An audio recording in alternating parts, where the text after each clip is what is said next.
Habari ya wakati mpenzi mtazamaji wetu wa Nebuye TV. Kwa siku ya leo tutaweza kuzungumzia kuhusiana na utengenezaji wa mizinga ya nyuki na tutaweza kuangalia kuhusiana na hatua mbalimbali ambayo inahusiana na jambo zima la mizinga ya nyuki. Kwa hiyo mizinga yetu ya nyuki kama unavyotazama hapo, ina maana ni mizinga tunayo ambao tumeweza kumtembelea fundi wetu mtaalamu kutengeneza mizinga hii. Ataweza kutuelezea hatua mbalimbali ambayo ametumia ili kusudi kuweza kutengeneza mizinga hii na kwa jinsi gani ambavyo anaweza kalina asali kupitia mizinga hii na hatua mbalimbali ambayo anaweza kaitega. Kwa kitu cha msingi kabisa hapo nikumbuke tu uweze kusubscribe, uweze kulike na comment, na pia kitu kingine uweze kuangalia video yako kuanzia mwanzo mpaka mwisho. Kwa ni mwisho wa video hii ndio mwanzo wa video nyingine nzuri ambayo inaelezea kuhusiana na swala zima la ufugaji wa nyuki pamoja na utengenezaji wa mizinga. Karibu sana. Kwa ndugu mtazamaji wetu, kwa kama unavyomwangalia huyu ndio fundi wetu mtaalamu ambaye anatengeneza mizinga hii kama mizinga tunavyotazama katika screen yako hapo. Hii mizinga yote ni mjasiriamali ambaye anajishughulisha na masuala ya utengenezaji wa mizinga. Kwa hiyo tutamkaribisha hapa, ataweza kutuelezea hatua kwa hatua, kwani watu wengi tunaangalia lakini hatuelewi kama maboksi haya yana kitu gani na jinsi gani ya kutumia haya maboksi. Kwa karibu sana, habari za asubuhi. Asante sana. Ndio, naomba ujitambulishe kwa majina, unaitwa nani? Kwa majina yangu naitwa ndugu Madison Amasi Boy. Ndio. Mimi ni mtaalamu pia wa kutengeneza mizinga ya nyuki. Kama unavyoona hii mizinga mahali hapa ni mizinga ya kisasa ambayo ni mizuri sana. Kwa hiyo ukiangalia hapa utengenezaji huu hii ndio mizinga yenyewe ya kisasa. Na vile vile hapa kuna huu mfuniko wa mizinga hii, unafungua hapa ni mfuniko wake. Alafu unakutana na hizi hapa ni chaga ambazo tumezipanga mahali hapa. Chaga hizi chaga kazi yake ni kwamba wakati nyuki wakisha ingia kwenye mzinga wanafuatishia mazega ya asali kwenye hizi chaga. Kwa hiyo wanashona asali. Kwa hiyo ikifika msimu wa kukagua, tunakagua kama tukiona basi mzinga umeshapata asali, basi tunakuja tunalina. Kwa hiyo ujasiriamali huu ni mzuri sana. Yaani nyuki yani wana faida nyingi nyuki. Na asali vile vile ina faida. Unauza asali na vile mazao ya nyuki pia kuna inta. Unaweza ukauza na inta pia. Kwa mfano maana sio kuuza asali peke yake, unatengeneza pia inta, unauza na inta pia. Kwa hiyo kama mtu akifanya hivyo unajiongezea kipato. Ndio, nashukuru. Kwa naomba tuelezee kuhusu hatua moja moja, kama nyuki wataingia humo, watatengeneza masega sehemu fulani, wataweka sehemu fulani, muda wa kulina utakuwa hivi. Yaani historia nzima ya kuhusiana na huo mzinga. Jinsi kutumika Ndio, sawa. Kwa mfano kama kwa jinsi mzinga unavyoona, kuna masanduku haya ambaye kuna kuwa na matobo ambaye yako huku pembeni, ndio nyuki watakuwa wanaingia kwa huku pembeni huku. Kwa hiyo wakishaingia basi wanaingia ndani huko, ndio wanaanza kutengeneza asali.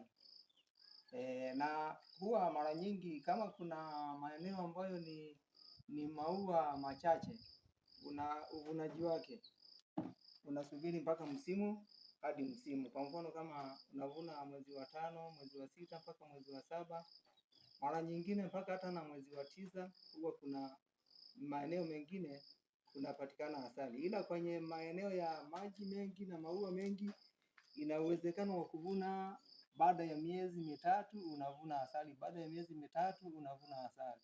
Ila maeneo yenye maua machache ndio unakuta unasubiri unavuna kwa mwaka mara moja. Ila yakiwa maua mengi unavuna mara 3 hata kwa mwaka. Ndio, kwa masega atakuwa tunatarajia kuona masega atakuwa katika sehemu gani, au masega ni nini? Maana kuna wengine masega hawajui. Masega ni yale ambaye nyuki wenyewe wanashonelea kwenye hii chaga, wanashonelea yanashuka. Maana chaga zimekaa juu ya mzinga, lakini nyuki wenyewe watakuwa wanashona alafu yanashuka chini. Ndio masega ya asali. wakisha yashona ndio wanatia asali hapo. Mara nyingine wakisha nyonya asali wanatia watoto hapo, wakisha kuwa wale watoto wa nyuki wenyewe wanatoka wanatia asali tena. Kwa hiyo lile zega ambalo lilishazalisha watoto tayari, alafu likija kutiwa asali, asali yake inakuwa imekomaa, yaani zega lenyewe limekuwa lina rangi fulani nyekundu hivi. Alafu kama bado zega jipya, basi utalikuta lina asali lakini asali yake nyeupe, zega lenyewe nalo pia ni nyeupe. Yayo tunasema kwamba asali ambayo bado haijakomaa. Ndio. Kwa hiyo matarajio yako kwenye huu mzinga, kwa maana wewe ni mtaalamu pia, huu mzinga matarajio yetu kwamba tunaweza tukapata lita ngapi? Kwa mfano kwa ukubwa wa mzinga kama huu, kama endapo ikawa bahati nzuri nyuki wameshona vizuri asali, hapa kunawezekana kukatokea ukapata hata lita 40 kwa mzinga kama huu. Maana mzinga kama huu ni mikubwa kabisa, una nafasi nzuri, hata lita 40 unaweza kuvuna kwa mzinga mmoja. Ndio, kwa pia kuna faida gani ya kupaka rangi nyeupe au rangi yoyote kwenye mzinga yetu? Faida ya kupaka rangi nyeupe ni kwamba, yani huwa mara nyingi tunapaka hivi ili nyuki waone mizinga kwa mbali. Kwa mfano nyuki wakiwa wako huko angani, maana nyuki wana macho makali, wanaangalia vitu, wanaona vitu hata viko mbali sana wanaviona. Kwa hiyo unapopaka rangi nyeupe wanauona mzinga kwa mbali. Sasa wanapouona mzinga weupe huu ndio wanaona kwa mbali sana. Unaweza ukapaka hii rangi nyeupe au rangi ya blue bahari, yaani inaonekana kwa mbali, wanaona ndio wanaenda. Basi watakapoenda kutembelea ndio wanaenda wanaingia wanakagua, basi utakuta muda si mrefu wanaenda kualikana huko, basi wanakuja wanaingia kwenye mzinga, wanaendelea wanapata makazi, wanaendelea kutengeneza asali. Ndio, kuna changamoto gani ambazo unapitia kuhusiana na ujenzi wa mizinga kama hii? Changamoto utakuta mara nyingine changamoto hapo unapoanza kutengeneza mizinga, kuna changamoto, yani changamoto hasa ni taji, kwa sababu utakuta vitu hivi ni vya gharama, mbao zenyewe zinatakiwa zinunuliwe na zina bei kubwa. Kwa hiyo ndio changamoto kama hizo utakuta mara nyingine una wazo la kutengeneza mizinga mingi lakini unashindwa kwa sababu ya gharama, inakuwa changamoto, yani gharama inakuwa inatakiwa gharama itumike kubwa. Ni ushauri gani ambao unawashauri vijana walioko nyumbani ambao wao na wenyewe wanatamani kutengeneza mizinga au hawana kazi yoyote, hawana biashara yoyote, ile ni wajasiriamali? Mimi ninawashauri kwamba vijana wajishughulishe na hizi shughuli kama za hii shughuli ya utengenezaji wa mizinga ni nzuri, kwa sababu inaweza ikawakwamua hata kiuchumi, kuliko vijana utakuta tu wanakaa mitaani, wanakaa tu magengeni, hawana kazi ya kufanya. Maana hii kazi ya kutengeneza mizinga, wanaweza wakatengeneza mizinga alafu wenyewe wanaenda kutega mahali kama ni porini, wanatega huko, wanasubiria msimu, asali ikijaa basi wanavuna asali, alafu na huko wanaendelea na biashara zingine, shughuli zingine, kuliko kukaa tu mitaani. Inakuwa sio vizuri kukaa mitaani.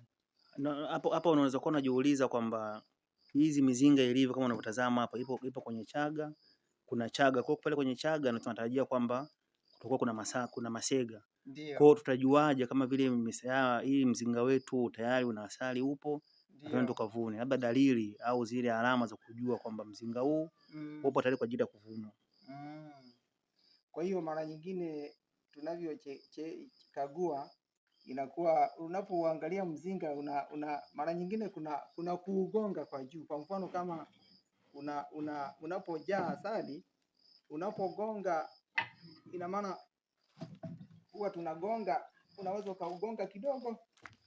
Kwa hiyo ukiugonga, kwa mfano kama utaugonga kwa jinsi ulivyo hauna asali, mlio wake unalia kama unavyolia hivi. Lakini ukishajaa asali unaweza ukaugonga, mlio wake uko kama jiwe. Mlio tu. Kwa hiyo unapogonga, kwa mfano sasa hivi hauna asali, unagonga, mlio wake ndio unalia hivi. Lakini ukijaa asali, mlio wake unalia kama unavyogonga jiwe. Sio kama huu tena unavyolia hivi kama mlio wa ngoma. Kwa hiyo hapo utajua kwamba hapa kuna kitu.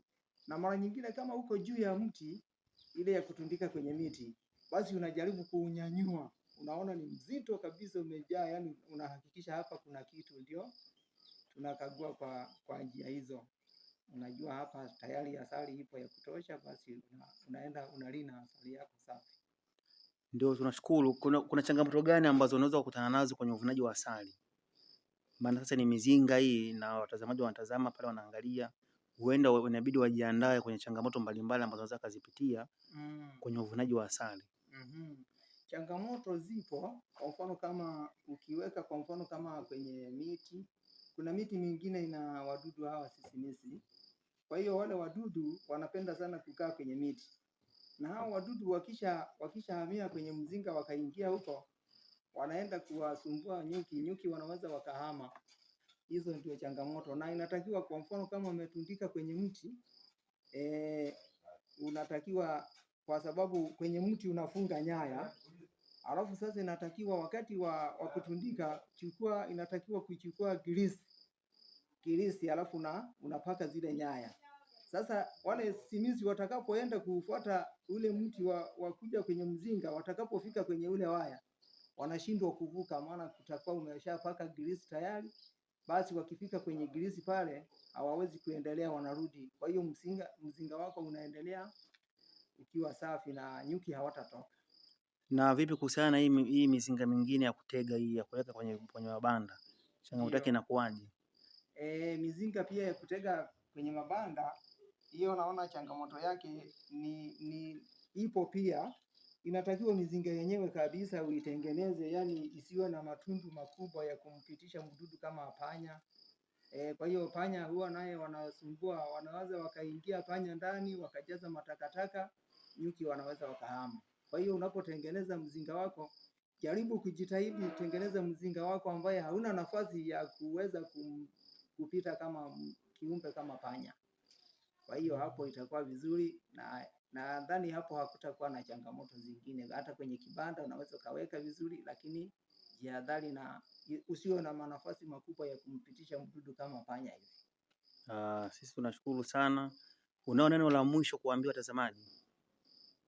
Neno la mwisho, ninawashauri watazamaji ya kwamba wajitahidi kutengeneza hii mizinga. Yaani mizinga ni rasilimali ambayo ipo, na yani ni nzuri zaidi kuliko hata vitu vingine, kwa sababu hii unatengeneza alafu unaenda unatega. Wewe ni kujitahidi tu utengeneze mzinga wako safi, unaenda unatega, nyuki wenyewe wanajitafutia huko chakula, wanajaza asali. Mwisho wa msimu wewe unaenda unachukua asali yako, basi inakuwa vizuri zaidi. Kwa hiyo nawashauri watazamaji kwamba wajitahidi kutengeneza mizinga.